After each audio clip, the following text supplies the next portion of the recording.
Hi everyone. Last मैंने 2 video जो वात पित्त कफ प्रकृति से रिलेटेड डाले थे, वहाँ पर कुछ लोगों के इंटरेस्टिंग कमेंट आए हैं, तो मैंने सोचा उनका आंसर वीडियो बनाकर दे देते हैं। वैसे सारे कमेंट इंटरेस्टिंग है, लेकिन मैंने 2-3 लोगों के ही आंसर मैं यहाँ पर दे पाऊंगी। सहज गुप्ता जी ने एक बहुत इंटरेस्टिंग सवाल पूछा है। पहली बात तो हम अपनी मूल प्रकृति कैसे पता करें। देखिए, मूल प्रकृति को आप डायरेक्टली एक बार में नहीं पता कर सकते। ये थोड़ा सा लॉन्ग स्टडी का टाइम होता है, मतलब आपको थोड़ा सा टाइम देना पड़ेगा अपने शरीर, अपने मन के बारे में विचार करने के लिए। आप अलग अलग वात पित्त कफ के क्या गुण धर्म होते हैं, शरीर में कैसे बिहेव करते हैं, मन में कैसे बिहेव करते हैं, व्यक्ति का नेचर किस प्रकार का होता है, वातज प्रकृति वालों का नेचर कैसा होता है, पित्तज प्रकृति का नेचर कैसा होता है। इस प्रकार जब आप लॉन्ग स्टडी करते हो तब धीरे धीरे एनालिसिस करके आप पहचान पाते हो कि आपकी क्या प्रकृति है। उदाहरण के लिए मैं आपको बताऊं तो मैं जब पढ़ रही थी तब मुझे हमेशा ऐसा लगता था कि मेरी कफ पित्त प्रकृति है। मुझे कफ बढ़ा हुआ रहता है और पित्त की अवस्था रहती है, साथ में कफ और पित्त प्रकृति होती है। लेकिन अब जब बहुत समय पढ़ने के बाद, अलग अलग चीजों को समझने के बाद मुझे पता चला कि मेरी जो प्रकृति है कफ वातज है। पित्त की प्रॉब्लम मुझे नहीं है, मुझे कफ और वात की प्रॉब्लम है। और जब भी मुझे पित्त की दिक्कत होती है, जैसे हाइपर एसिडिटी हो जाती है या फिर गुस्सा बहुत ज्यादा आता है, उन सारी कंडीशन में कफ के कारण पित्त का अवरोध हो रहा होता है। कफ बढ़ जाता है और ये कफ पित्त के मार्ग का अवरोध कर देता है। मुझे पित्त की प्रॉब्लम कभी नहीं होती। गर्मियों में जैसे होता है कि बहुत ज्यादा मुझे पित्त की प्रॉब्लम लगती है, कई बार ऐसा लगता है कि मुझे बहुत ज्यादा सफोकेशन महसूस होता है, गर्मी सहन नहीं होती, मुझे दस्त बहुत ज्यादा लगते हैं गर्मी के सीजन में।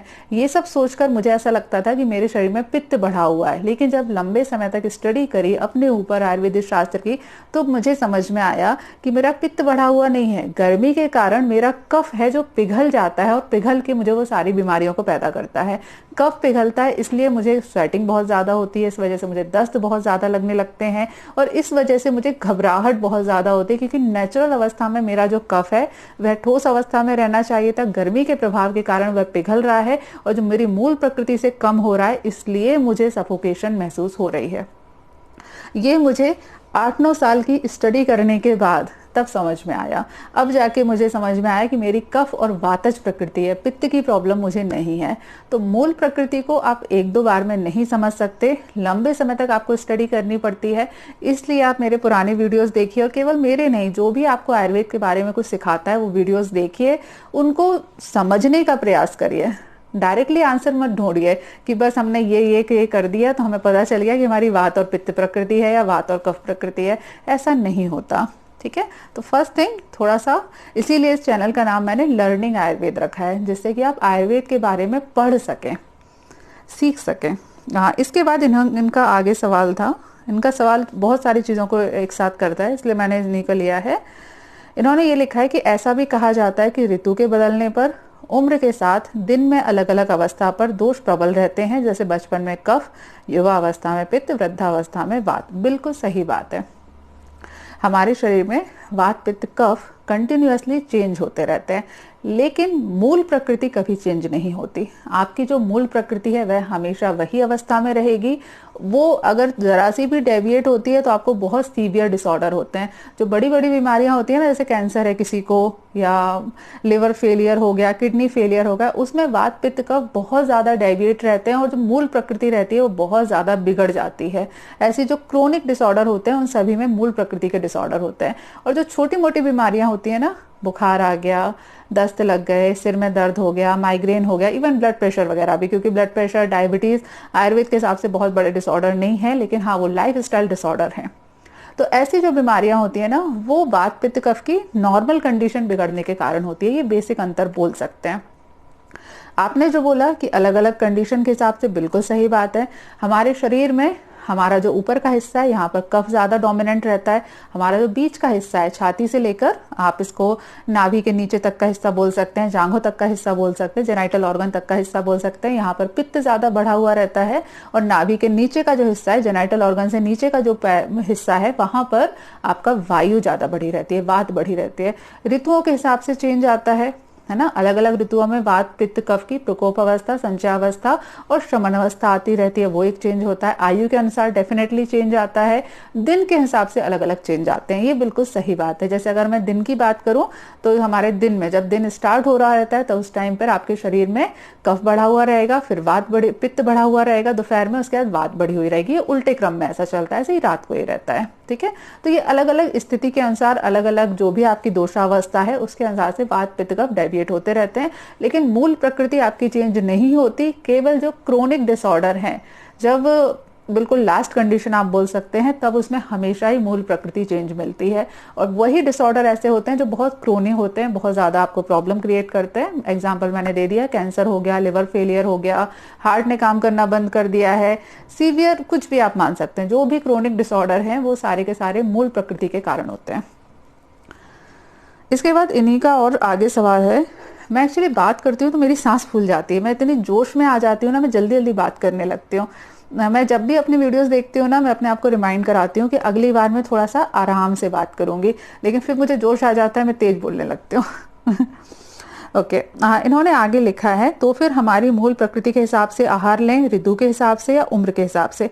ये बिल्कुल सही है। और ये इसका मैं एग्जाम्पल आपको देती हूँ कि अगर किसी साइंटिस्ट को, किसी साइंस वाले व्यक्ति को एरोप्लेन बनाना है, ठीक है, आपको एरोप्लेन डिजाइन करना है या मिसाइल डिजाइन करनी है, कोई साइंस वाला व्यक्ति है, उसने सोच लिया कि इसको एरोप्लेन बनाना है, तो अब आप उससे क्या बोलोगे कि उसको गुरुत्वाकर्षण का ध्यान देना चाहिए या थर्मोडायनेमिक्स का ध्यान देना चाहिए, या फिर और भी ये जो उटपटांग सिद्धांत होते हैं, उटपटांग बोलने वाली थी, उटपटांग नहीं होते, बहुत इंपॉर्टेंट सिद्धांत होते हैं। ये जितने इंपॉर्टेंट सिद्धांत होते हैं ना, कि मैग्नेट्स के अपने सिद्धांत हैं, इलेक्ट्रोमैग्नेटिक्स कुछ सिद्धांत होते हैं, गुरुत्वाकर्षण का सिद्धांत होता है, फिर साइंस के अपने होते हैं ना, न्यूटन्स के लॉ होता है, फिर आइंस्टीन वाला E=mc² वाला लॉ होता है, जो भी कुछ ये बनाने में लगते हैं, एरोप्लेन वगैरह बनाने में, इन सबका ध्यान देना पड़ता है ना। ऐसा नहीं होता ना कि एक का ध्यान दे लेंगे, कि अगर आपको केवल ग्रेविटी के बारे में जानकारी है तो आप अकेले प्लेन नहीं उड़ा पाओगे ना, आपको और भी सारी चीजों के बारे में ध्यान देना पड़ेगा।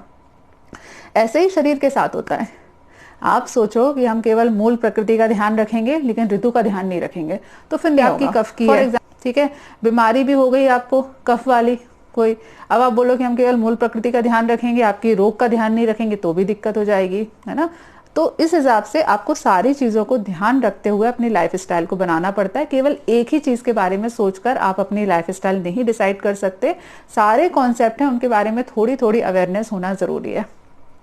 यहाँ मैंने एग्जाम्पल ना आपको बिल्कुल सही नहीं दिया, अगली बार मैं सोच के एग्जाम्पल दूंगी, थोड़ा भी दिमाग में नहीं आ रहे। अगला एक चीज इन्होंने और अच्छी पूछी है, हाँ, अगली बार एक और नीलिमा श्रीवास्तव जी का है कि अगर तीनों ही असंतुलित हों तो संतुलित कैसे करें, इस पर भी वीडियो बनाइए।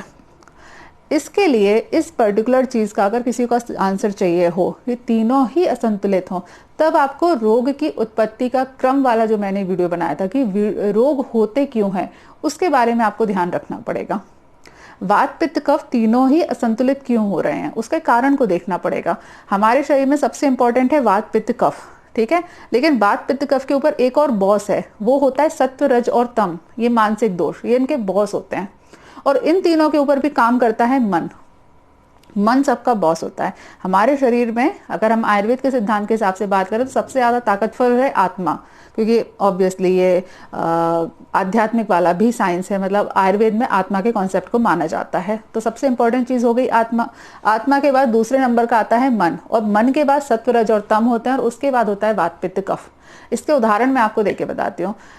खाने पीने से वात पित्त कफ का प्रकोप होता है, सही बात है, लेकिन जो साधु मुनि लोग होते हैं, कई संत महात्मा होते हैं, खासतौर से जैन समाज के, वो 4-4 5-5 महीने खाने ही नहीं खाते, उनके शरीर में कोई वात पित्त कफ का प्रकोप नहीं होता, है ना।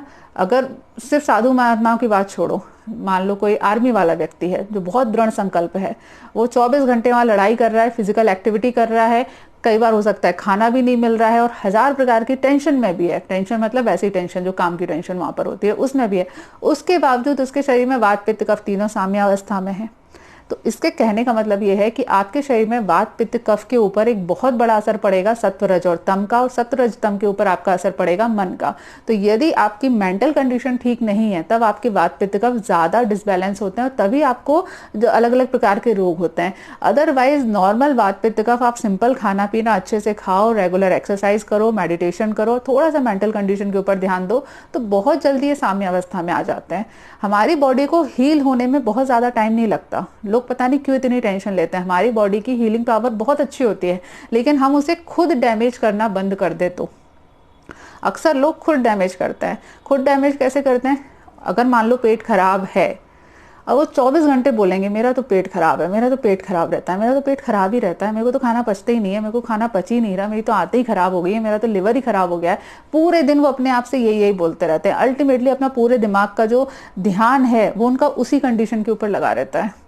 अब जब आपका ध्यान एक चीज के ऊपर लगा रहेगा और अल्टीमेटली आपकी फिर वो डिसीज तो हो ही जाती है ना। आपकी बॉडी उस हिसाब के आपका जो मन है उसके हिसाब से अपने आप को सेट कर लेती है। आप 24 घंटे आपका मन बोल रहा है कि मेरा पेट खराब है, मेरा पेट खराब है, तो बॉडी अपना पेट खराब कर लेती है। पेट नहीं होते हुए भी, सब कुछ सही होते भी हो जाता है। ये होता है मन का काम। तो रोग उत्पत्ति के क्रम को समझने के लिए आपको वात पित्त कफ के साथ साथ अपनी मन की मेंटल कंडीशन को भी समझना होगा और आपके शरीर में सत्व रज और तम की क्या कंडीशन है उसको भी समझना होगा।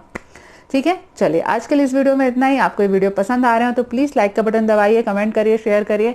आप लोगों के लिए एक अच्छी न्यूज है कि मेरा फेसबुक और इंस्टाग्राम दोनों ही मैंने चालू कर दिया है। ट्विटर अभी तक चालू नहीं किया है, तो यदि आप मुझे फेसबुक या इंस्टाग्राम पे फॉलो करना चाहते हैं तो वहां पर भी फॉलो कर सकते हैं। चलिए आपसे नेक्स्ट वीडियो में मिलते हैं, तब तक के लिए stay healthy and be happy. Good bye.